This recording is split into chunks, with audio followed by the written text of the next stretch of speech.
crime everywhere. I saw a news report this morning where, and I believe it was New York, New Jersey, one of those areas, I don't remember, where 3 young black males went up to a walk-up teller, according to the report. And there was a guy at the walk-up, at the teller there, at the bank thing, taking out money or putting in money. He was doing his business, banking business transaction. And these 3 black males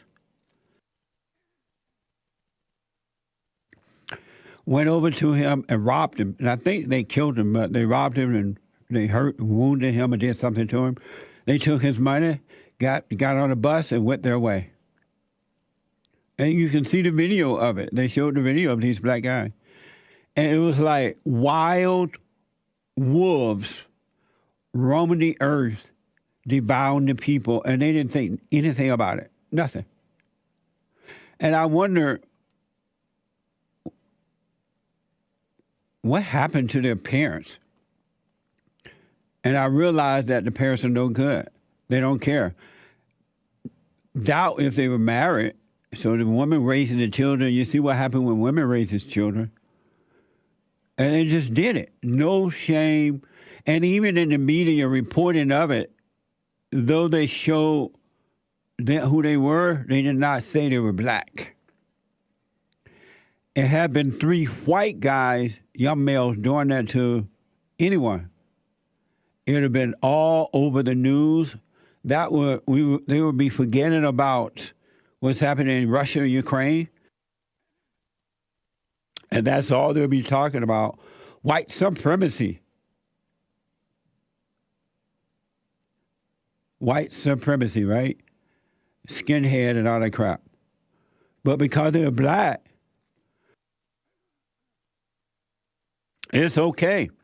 I wonder for a minute, I let it pass, because I think it's kind of obvious now that blacks are cursed. I've said it once, I've said it twice. They will have to be cursed in order for generation after generation after generation, so as it is, to be bringing on the hell and destruction that they're doing in this country. And they're being used for that, as though that is the purpose of the blacks in America. And it sounds like it might be happening around the world, but definitely in America. That's their purpose, not for heaven, but for hell. They're cursed. When I see the number of men, black males on the street, adult, grown men, and young now, I'm like, why so many black males on the streets? What happened to their common sense? What happened to their ability to take care of themselves as individuals, if nothing else? What happened to their common sense that they have no respect for themselves or anyone else? Anyone else, and they're allowed to be that way. Let them out of jail. No bail bond. Let the blacks act just the way they want, because it's because of racism. So the blacks are cursed. I don't care what y'all say. To put this black woman on the court is a sign of blacks being cursed. In today's America, pushing the black woman forward is a sign of the curse. Lowering the standards in schools and places like that, putting English and math and all that in one course, because only white kids can work hard enough to be a part of the honors classes or class. They decide to lower the standard and put it all in one so the blacks won't see that if they work hard, they can do it too. Instead of doing that, they say, well, let's destroy the nature of the whites. Let's bring down the white people. Because once you bring them down, you know that the blacks are going to destroy the country. Blacks are cursed. They're of their father, the devil. They have no love. And if you don't have love, you have nothing. They don't love themselves individually. They do not love their families if they have families. They don't love the country. They don't love anyone, white people or anyone. They're cursed. They're being used. That black woman, Kasaji, whatever her name is, black name, she is not qualified to sit on the U.S. Supreme Court. Not at all. Not one iota. And they put her there because they want more destruction. They want to destroy the U.S. Supreme Court. And they will now. They have the right woman there to do it. It is good versus evil, right versus wrong. And unless you get yourself in order by overcoming anger, you're not going to make it.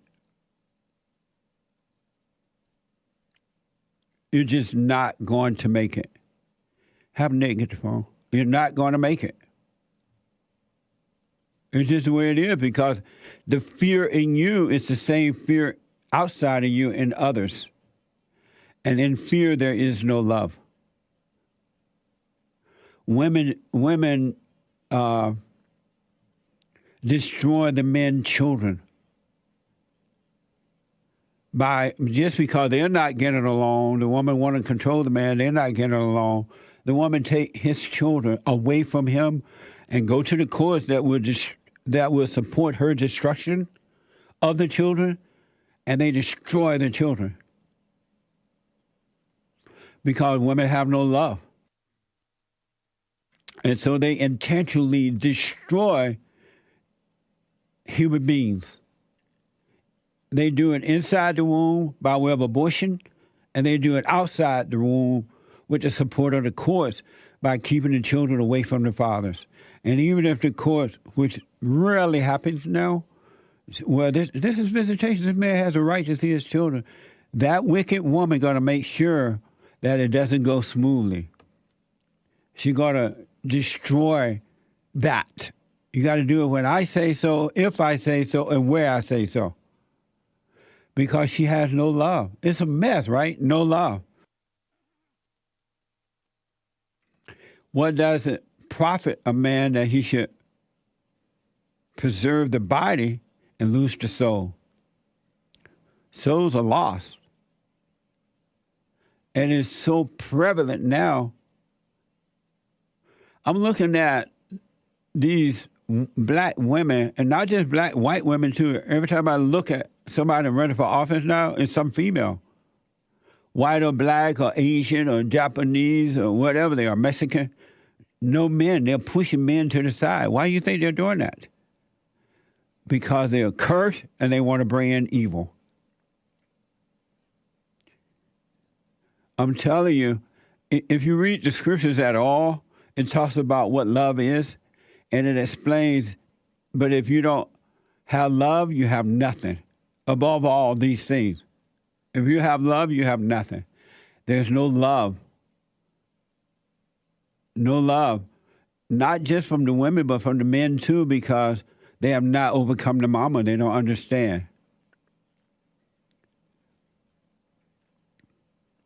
America is a Judeo-Christian country, and this country was built on love. That's why we became so great.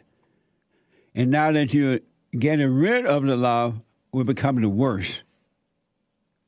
We're becoming the worst. That's why they can teach, cut off body parts to little children and tell little children, which are not their own children. I hear people use the word our children. My children are not your children. Somebody else's children are not your children, not our children. They belong to the parents and not you. But they're cutting off body parts, or they're giving these kids medication to stop the natural growth within so they don't develop it into boy or girl. And the parents don't care. You know why? Because the mother thinks she's equal to a man. The man is too weak to stop her, so they go to work and send the children off to school anyway. I don't care if I got to go feed my ego. Who want to be home with kids all day, 24 hours a day? That's a job.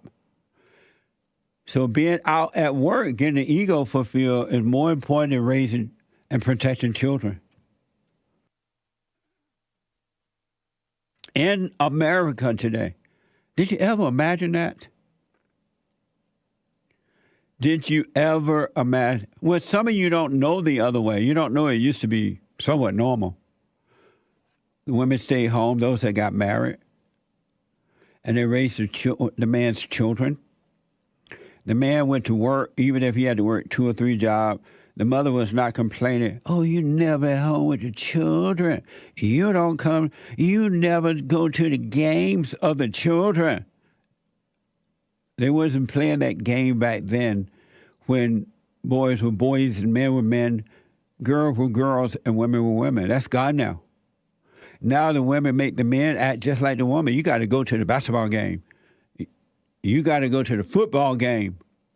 You got to push the baby in the stroller. You got to carry the baby. And the men like, oh, okay, honey.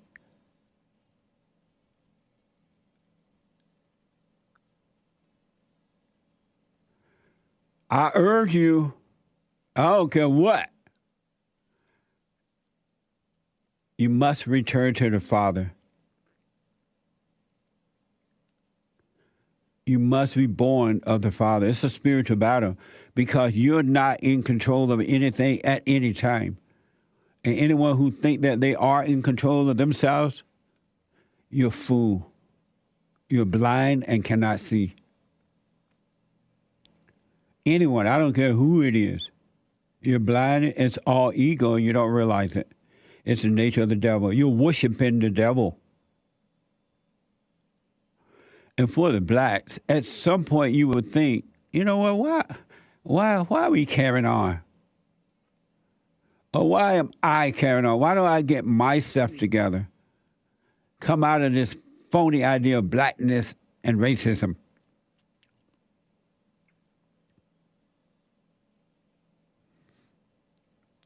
It's mind-blowing. It's either good or evil, your heart. Your heart is either of God or of the devil. Well, it's of the devil or of God because in the beginning, because we're all born through the woman, it's of the devil. And the blacks, I just don't know. Knowing what it was like prior to the civil rights movement, which should have never happened, worst thing happened to blacks. It was worse than slavery itself. The blacks are complaining about slavery, of which they know nothing about. Civil rights movement was worse. It made slavery look like a holiday. Holiday! And my America is in decay. It's decay. Everywhere. Not just 1 or 2 places, everywhere. It used to be just in the areas where the blacks live, but the blacks have been trained to take it out to the suburbs in all these cities. Chicago, California. I never imagined see the black mess in places like Beverly Hills and out there in the valley. And those beautiful areas are now becoming stone ghettos, and the people are afraid because they know the blacks are coming. And now they want to take away all of your rights to bear arms. They don't want you to protect yourself from the folks. In some American cities, the decay is so bad that it's almost unbelievable. So I want to show you this video of a homeless man. Now, let me say first, I don't know if this is real or not. This could be staged because people nowadays, they'll do anything to get attention online, Instagram, whatever they use nowadays, to get attention. And because they don't care. So it might be staged, But because I know how the blacks are, it could be real. So I want to say up front, this soundbite I'm about to play for you, I'm not sure if it's real or not. And that's like, it should be, I know that's not real, right? But because of the way the blacks are acting, it's possible to be real. Isn't that a mess? This is from the Revolver. A reportedly homeless man who has set up camp in a New York subway was filmed stealing food from passengers. Watch this. Some food? Yeah, man. Don't touch me, I'm hungry. All right. I'm hungry, man. All right, I'll get some food. I'll get some food, man. Think I got food? Yo, see me hungry. Yo, my girl needs some food, man. Can you help me out? Come on, man. Don't be like that, man. It's for a lady, man. What's your problem, bro? It's for a woman, huh? It's for a woman. Bro, you can't help a woman out? Bro, that's my big egg and cheese. Man, come on, man. Do you think that was staged or real, Chris? Yeah, I mean, it's tough to say. I can see why you would doubt it a little bit. Like, kind of the way they were talking seems very unnatural. Like the woman inside the tent, I want my food, and this guy get up, and then the guy with the food, it almost sounds staged. You taking my burger, or whatever he said. Yeah, exactly. It was really the way that they were speaking. Yeah. Kind of seemed a little unnatural. But again, although it seemed that way, again, I wouldn't put it past it. It's totally real. Right. Isn't that too bad that the blacks are carrying on so bad that it could be real, that we think it could be real rather than saying, no, that's not. Just knowing. Yeah, I mean, when you see it on its face, I mean, it is absurd. There's a full-blown tent in the subway train. Yeah. And two people are in there, and there's just like this big fat black guy, shirtless. Sloppy. Yeah. Just jumps out of the tent. Anybody got any food? And he snatches some guy's food. Yeah. It's quite unnerving. So our chat is divided. Some say fake and some say real. I don't know. It's tough. It's so absurd. Yeah. It's too bad that in America today we don't know if that's staged or real. Let me take a break. When I come back, your phone calls and super chats and all that. 888-7753-773. Back in a moment.